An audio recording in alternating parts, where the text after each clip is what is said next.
the United States of America, known as Land of the Free, Home of the Brave. America has come to symbolize freedom throughout the world. People from all nations and from all walks of life have called America their home. America has welcomed them with open arms. Indeed, the famed Statue of Liberty is the embodiment of the fulfillment of this dream. In New York's public education system alone, its student body represents 145 countries of the world. By welcoming all the world's people and affording them unprecedented opportunities, America has embraced the most talented minds in all fields and from all countries. In becoming a true melting pot with few barriers to success, this young nation has become a model for others to follow. The United States has dozens of major cities playing an important role in U.S. culture, heritage, and economy. In 2004, 251 incorporated places had populations of at least 100,000, and 9 had populations greater than 1 million, including 5 important global cities: New York City, Los Angeles, Chicago, Houston, and Philadelphia. In addition, there are 50 metropolitan areas with populations over 1 million, including Long Beach, Dallas, Boston, Phoenix, Seattle, and San Diego. With no official language, English is the de facto language of the United States. About 82% of the population speaks only English at home. Although not all Americans speak English, it is the most common language for daily interaction among both native and non-native speakers.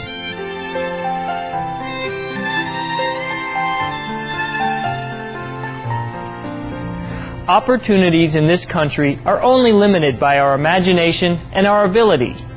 Indeed, 2 of the richest men in the world, Bill Gates and Warren Buffett, hail from America, and both started their companies from the ground up. But despite its success as one of the world's superpowers, the United States is also a very spiritual country, allowing freedom of worship to its citizens. Indeed, religion has traditionally played a large role in American society. Many of the original European colonists came to America for religious reasons. Religion still has a major influence on American politics and culture. As a liberal country that respects its citizens' right to worship, America has a deep affinity with Supreme Master Ching Hai. She first visited America in the late 1980s in response to the earnest and sincere invitation of spiritual aspirants. Since then, Supreme Master Ching Hai has accepted many invitations from around the country to share her wisdom and knowledge on spirituality. Over the years, with her boundless love and compassion, Supreme Master Ching Hai has also provided humanitarian assistance to many parts of the country. For example, in 1993, many parts of the Midwestern United States were flooded as a result of heavy rainfall. Supreme Master Ching Hai's heart went out to these victims, and thus she immediately sent relief teams to this region to provide financial and material assistance.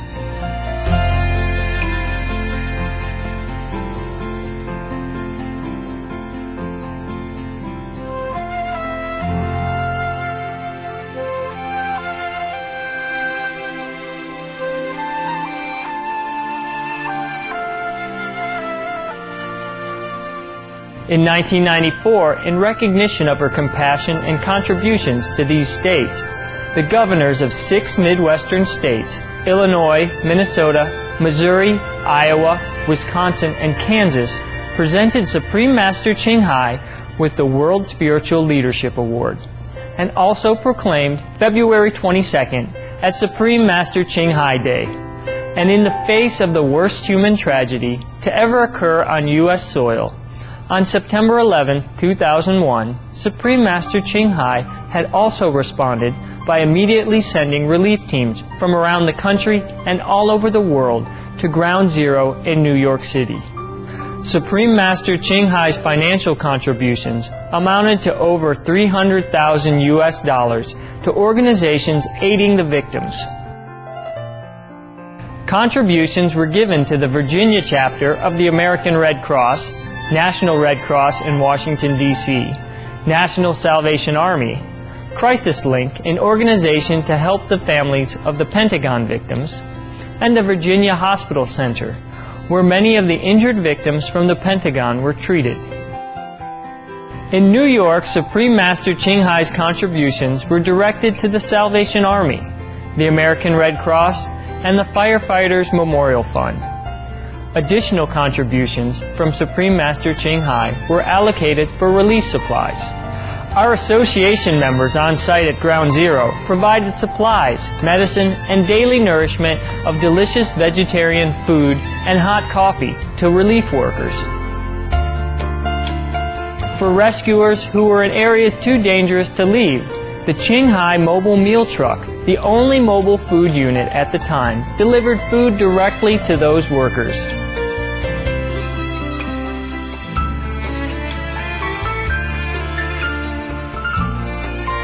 As an embodiment of true love, Supreme Master Ching Hai continues to this day to extend her loving compassion to all parts of the United States, from Virginia, Ohio, Kentucky, Alabama, to California, Florida, Texas, Hawaii, and other states, from the elderly to the homeless, the orphaned and the impoverished, and victims of natural disasters.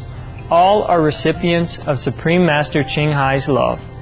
Everywhere she goes, Supreme Master Ching Hai leaves an indelible impression on the hearts of all those who met her or received her unconditional assistance. For many, Supreme Master Ching Hai's words of wisdom act like a loving balm that soothes their aching soul as they yearn to return to God's embrace.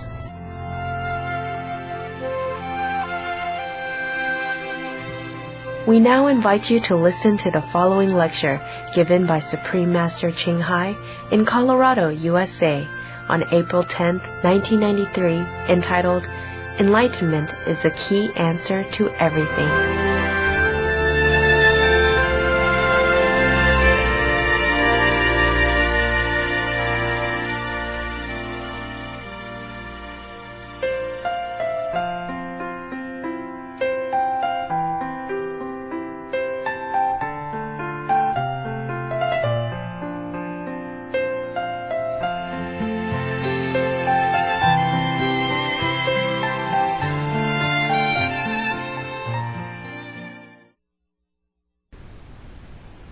Master, I often see that in meditation it is my mind watching my mind. I lose faith that I can't go beyond this technique. Any advice? Thank you. What kind of technique? Using the technique of mind watching my mind. Oh, of course, it's not a very suitable technique for you, perhaps, because we use the mind to watch the mind. We are still inside the mind. And inside the creation, destroying, and nourishing process, we should go beyond the mind. Therefore, in our meditation, we don't use the mind at all. Yeah, and that is the most advanced technique. So maybe try ours, okay? What happened to your husband? Oh, thanks for your concern. That's what I want to ask you. Ask myself. We have lost contact for, I think, several years now.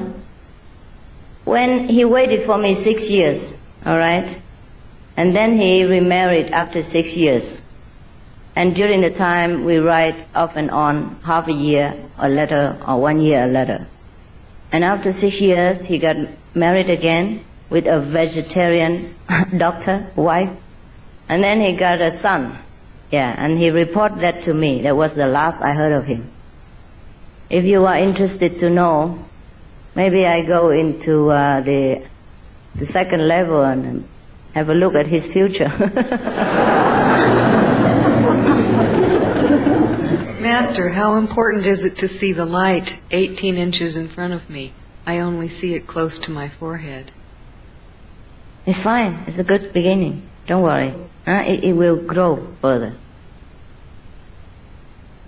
I don't know if it's my business to understand, but I like to find out about Buddha's message when he came from India and sat facing the wall for 9 years. Oh, the patriarch, the Bodhidharma, facing the wall for 9 years, because he had nothing else to do.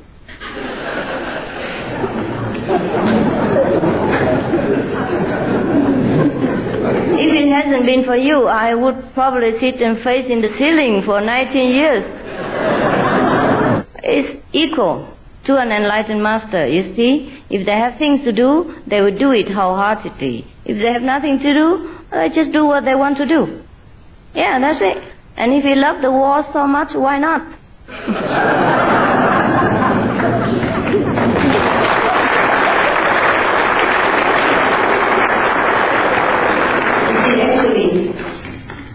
Of course, I make a joke about it, but you see, to elaborate it further, you should understand that an enlightened person is very contented within him or herself and do not desire to do anything when it's not necessary.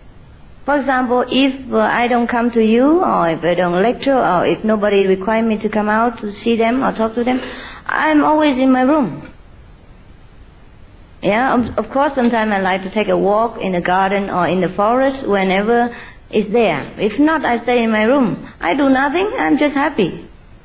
Yeah, I may read books or not read books, I may meditate or not meditate, I may sleep or I may feel awake, I may eat something or not eat something, I'm fine within the walls, you see? That's the problem with the prisoners, because they're not enlightened. Therefore, the few walls separated them. If they are enlightened, they sit pretty well in there and they never probably want to leave prison at all. Yes, it is because we are very contented within ourselves.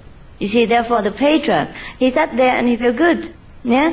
At that time probably there's no lecture hall for him and not many people understood him, therefore they just sit there and enjoy himself. He could have done other things, but it wasn't necessary at that time. There was a story about Zen master and his disciple. One disciple, Zen disciple, yeah, very enlightened perhaps, came to see his master after some time. And then his master asked him, well, what did you do all this month? Yeah, you have summer vacation now, what did you do? He said, in my backyard there is a big piece of land. I cultivated it and planted some vegetable. And it tastes so good, it looks good. Yeah, and I feel very good about it. So the master praised him and said, well, you did not waste your time, huh? You know how you use your time, it's very good. Yes. And so the disciple asked the master, then what did you do during this time that I am not here? What did you do? And the master say, in the daytime I eat and read books, in the nighttime I sleep. So the disciple also nodded his head and said, well, master, you also know how to use your time. You didn't waste your time. You're very useful. You understand? Yes, it's very comfortable, huh?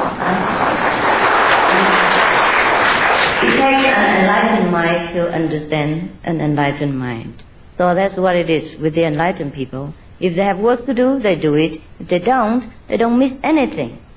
So whenever we are on tour, we were always sometimes in a kind of famous places, like when we were in Mexico, we were next to the pyramid, yeah? And of course people would like to go there. It's about 1 hour from our place actually. And my room is in the middle of the city with all the noises and all the narrowness of everything. But still, I don't long to go to pyramids, so we never did go. Even though I stay there 6 days and lecture only 1 day. But I see people every day, of course. But I have no longing to go to see pyramids or anything else. I stay always, every day, every minute of the day in my room. And so, actually, I told you again and again, enlightenment is the only way for the cure of everything in this world. Otherwise, if anyone else, you put them in the room like that, yeah, and don't let them go to see pyramids, I think they'll be unhappy. But we are not. I and my disciples, the immediate crew, you know. Nobody wanted to go to pyramid. I asked them, if you want to go, you're free to go. Don't have to wait for me or ask my permission. But nobody wanted to go. They're just happy to serve. They sleep when they have time, and when they wake up, they go and prepare for the lecture, equipment and all that. No one longed to go sightseeing or nothing. It is because we are very contented within ourselves. Therefore, the first patriarch, Bodhidharma, the Buddhist who came to China and faced the war 9 years, it is the same situation. During meditation, do we need to keep ourselves awake so that I know that I am meditating? If I fall into a state of not wholly being awake, or I fall asleep, is there any good in my meditation at all? Yes, it's a good sleep.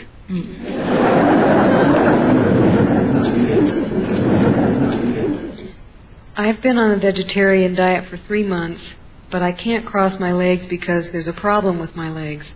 So am I qualified for initiation? And can you comment on posture in meditating? Then don't cross your legs, for God's sake. Do what you want with your legs. I don't want your legs, I just want your enlightenment. Okay,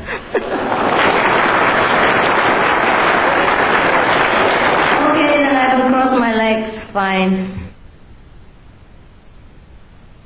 After initiation, if Master is not with us, if I have any problems with my meditation, what should I do? The Master is always with you. Master is not the body. We are wisdom.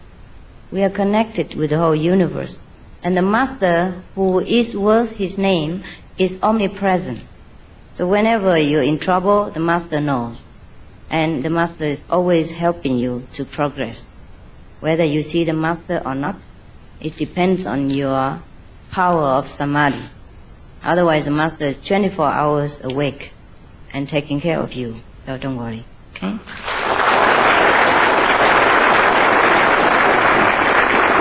Master, you are very beautiful and have much to offer. I am glad to be here. My question has to do with the ego. What are we to do with it, if anything, and why does it exist? I see. The ego doesn't exist actually. The ego comes from the information that we collect, during our time and during our interrelationship with others or with all things around us. Yes, for example, when you were born, you have no ego.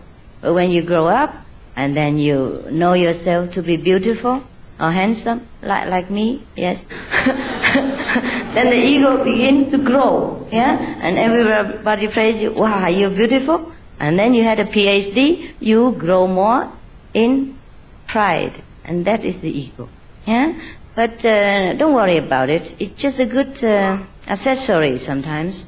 And you can throw it away anytime you don't need. But you have to have enlightenment first in order to know when to wear it and when to put it down. Okay? What kind of light and sound can I hear when I reach the 5th level? I mean, what symbol will let me know if I come to the 5th level meditation? That I tell you at the time of initiation. Because I cannot just tell you like that at random. I don't know what kind of meditation you do. If you want to elaborate further, maybe it's better. The 5th level is meant for the initiated people only, not for other disciples. They couldn't even reach the 1st. Dear Master, I'm married, but I sometimes have dreams of being with other beautiful girls. How do I prevent these dreams? Am I creating heavy karma? Please tell me. It's all right. Just enjoy your dreams, okay? Just don't do it in the reality. Otherwise, your wife will not let you enjoy it. And keep it a secret. What can we do with dreams, right? Forgive yourself. It's okay. How can it happen if we're born as a twin? No, because you like to stick together, I guess.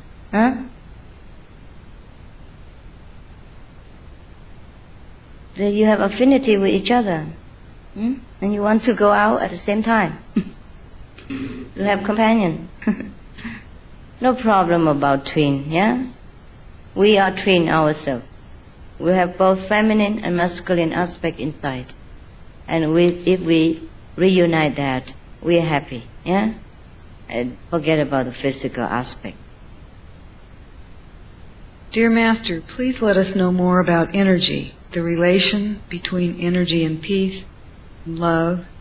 The only thing we know from science is that energy cannot destroy or create, and energy could be transformed from one kind to another kind. Some say God is energy, God is love. What do you think? I think these are only sayings. Before you experience that, all sayings are empty. I do not like to be a living dictionary, but an example of the true energy. When you are enlightened, you understand this energy and all the metaphysical question. Energy have many kinds, negative and positive. When we are enlightened, we balance both and make use of them for the purpose in life and in the right time, the right situation. I told you already, if we are enlightened, the world will be at peace. No need to change anything. Of course, that is peaceful energy that we radiate after enlightenment. How to affect our beloved, such as husband or wife, to be a more moral person? Is there a special method to help them? Yes, enlightenment. Enlightenment helps you to be sharper in all feelings, yeah? And you'll be a better wife, be a better husband even. Many of our initiates claim that their married life became much better after both of them practiced God's presence, yeah, of the light and the sound. Before that, they just having a kind of very lukewarm relationship, or cold to ice cubes.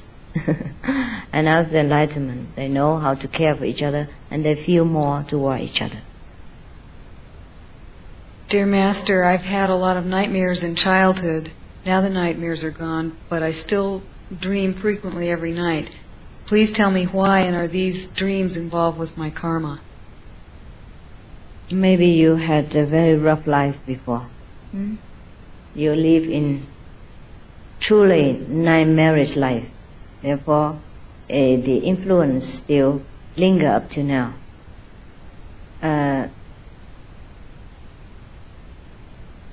Well, it sounds like advertising manager, but enlightenment is also for everything, yeah? If you want to live a fearless life, a dreamless life, then of course enlightenment is the answer. Master, was Hermes, Zoroaster, the Essenes, the Gnostics, masters? And who were the first masters, and who is the Great White Brotherhood? All masters, all true masters are one. They came from one source. And the highest master is the Supreme Master, the Almighty, yeah, which is in all of you. When we first came here, we were master before. And when we came here, we blessed the world and we forgot all about our power and our glory. And our energy was also exhausted because we pay attention to outer phenomena. So all the masters who came here are the one who is awakened in this awareness and know their true glory, and they can travel the road home frequently and they can lead us back home.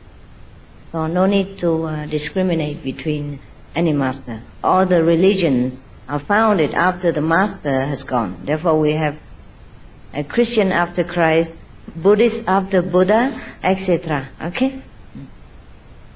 Enlightenment always seems so lofty. In what ways will I be different after enlightenment? How will I know it? Just in black and white. Oh, you know it definitely. You know it just like you walk inside the door and when you were outside the door. It's very definite and very beneficial to your daily life. You know it, very definitely. Just like an educated person and an uneducated person. There is a great difference. Is it true that to become fully realized one must practice the highest yoga, tantra, and the secret mantra? And did Buddha perform this before full realization? I didn't see anything like that in the scripture. I only see that he sat under the Bodhi tree for 40 days or more, and he saw the stars at the time of realization. So if you want to have this same realization as Buddha, you can have it right now. And about Tantra and Tantrum, I do not know. I did not see anything in the Buddhist scripture referring to the Buddha practiced Tantra before his enlightenment. I only know that he saw the stars and he saw the light. So if you want that kind, we have it. Okay? There is a vow to refrain from intoxicants. What about chemicals on fruits and vegetables? Oh my God. You're fanatic. Wash them with the salty water, yeah, and eat them. Otherwise you die.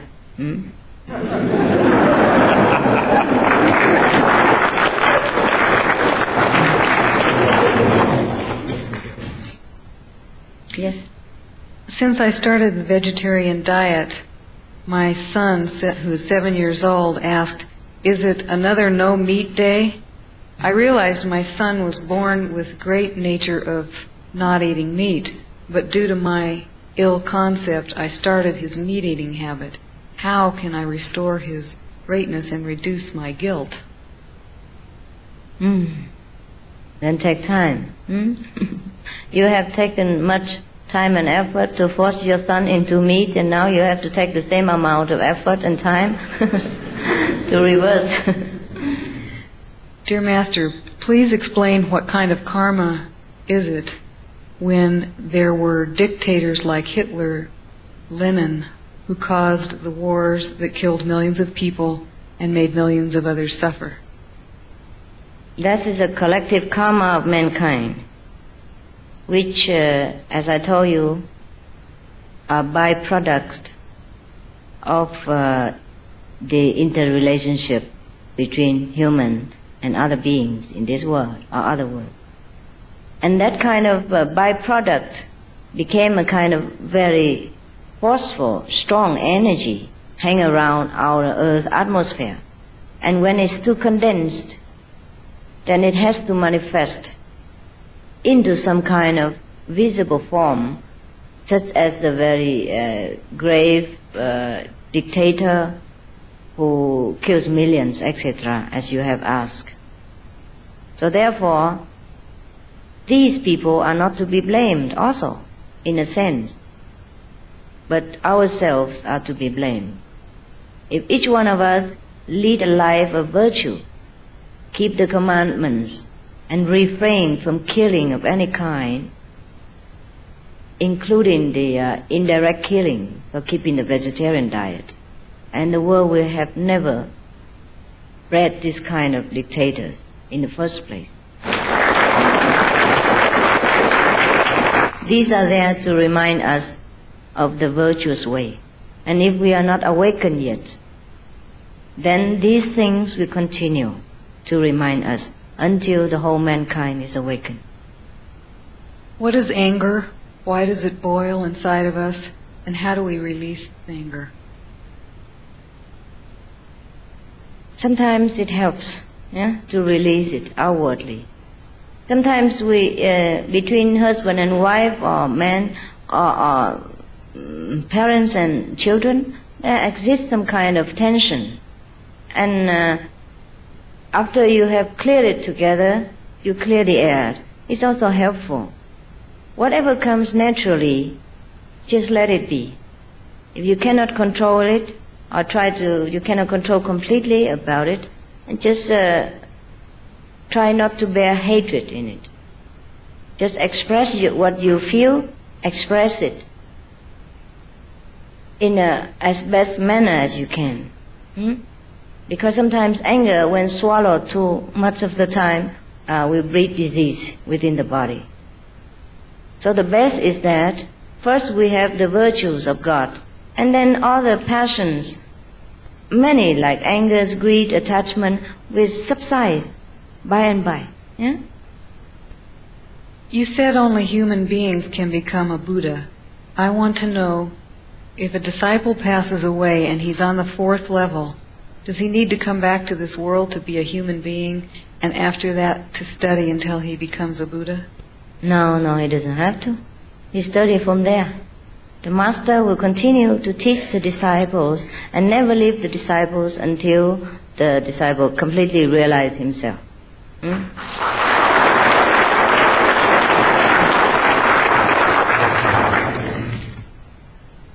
You said you denounce immorality. What is meant by sexual misconduct? Is lust wrong? I do not denounce anything. I just propagate correct way of life, and you're free to follow it. Okay? I do not denounce anything. If you feel that is a denouncement, it's not true. Just that you go into the wrong direction, now you should go back to the right one if you want to arrive at your destiny, which is the kingdom of God.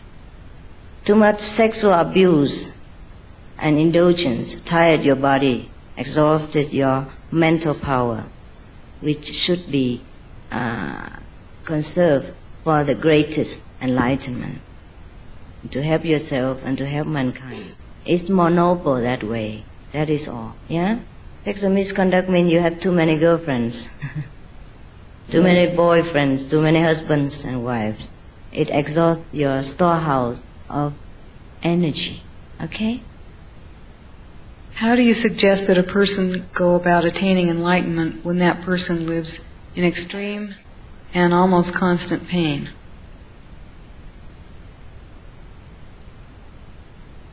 There are many drugs that help you with pain these days. You do not have to endure that.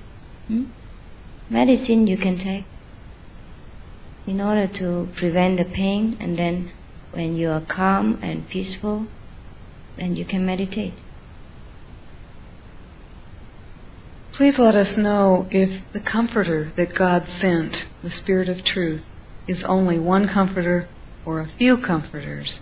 If there is a few, please let us know how many. You want to shop, huh? Shopping for enlightenment. Huh? One is enough for you right now. Okay? Because even if there are a few, who knows if they will come to you and when, and whether you are still alive when the other comforters come. Understand? Okay. Oh, Master, I have a hard time meditating because my head hurts when I start to meditate. Please tell me how to stop the headache. Maybe you try too much. You should not have any effort. Yeah? But I don't know what kind of method you study, so it's difficult to tell you. But whatever you do, relax. Yeah? Just do it just like you are mowing the lawn or eating the breakfast. No need to put strain on your brain for concentration. In our method, we do it without effort. We just sit there and the light will come. Therefore, it is better.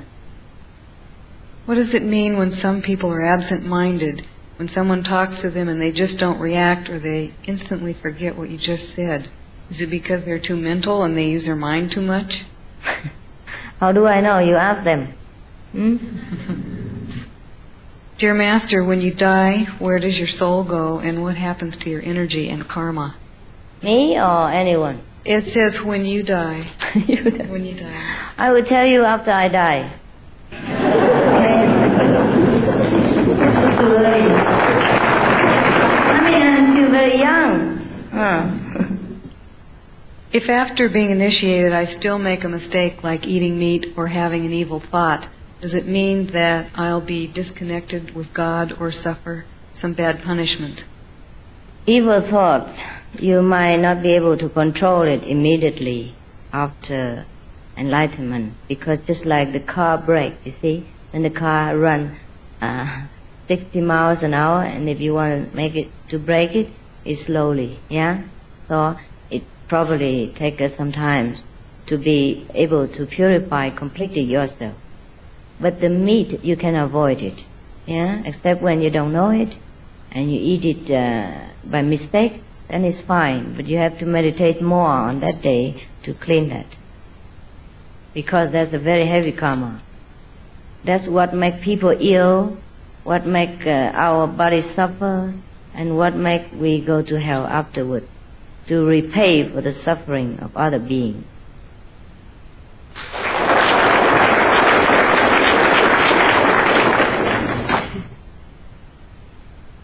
Dear Master, I sincerely thank you for the lecture today. I wish you to take care of your health so that you can continue to give lectures for the rest of the world and save people who have sincerity to find the way back to God's home.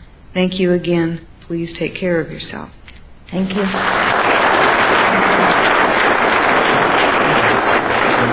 God takes care of me. You take care of me because you have love for me. You have good thought for me. You have loving wish for me. Therefore, you take care of me. I can't take care of myself. I just flow with the water. Wherever there's demand, I just have to fulfill it. Therefore, I have no time or actually no very fixed schedule to say that I could take care of myself. Never mind, I'm okay. I work hard and I'm all right.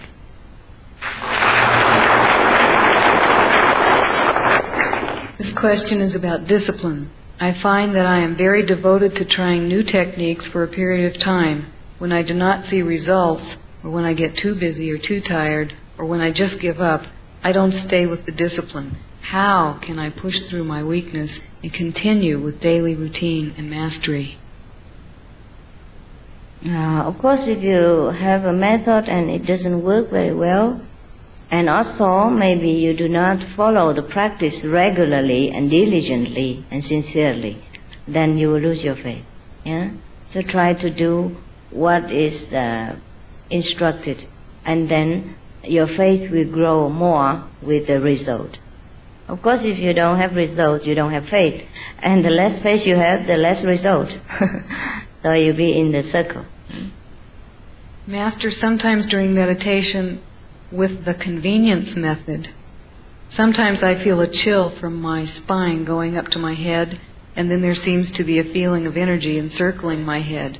What does this mean? Is this a bad or good sign? It's okay. Okay. It's your kundalini at work. Afterward, you'll be used to it. It's only a convenient method. And still it works out so much. Because of the master power, bless you. Other people, they practice many years to try to awaken the kundalini, and they couldn't have it. Did Jacob receive bad karma for tricking Isaac into giving him the blessing? Did Benjamin receive bad karma for tricking his brothers into bringing his father to Egypt? Oh, you talk about the Bible? Yeah, the Old Testament. Oh. What do we know about these people? Why do we care? They're all gone.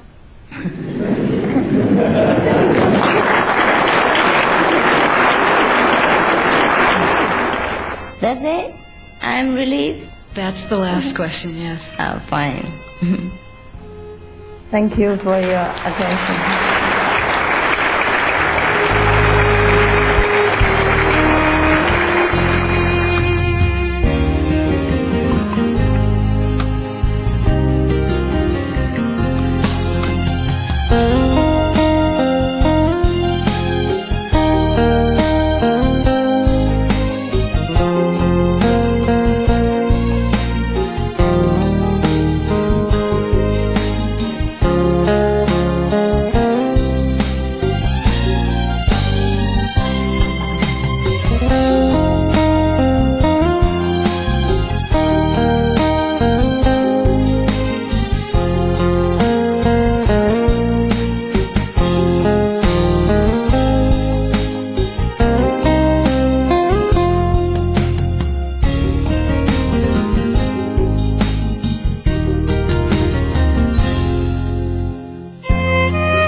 Thank you for joining us on today's Words of Wisdom. Join us tomorrow for another insightful lecture by Supreme Master Ching Hai, entitled, To Love Others is to Love Oneself.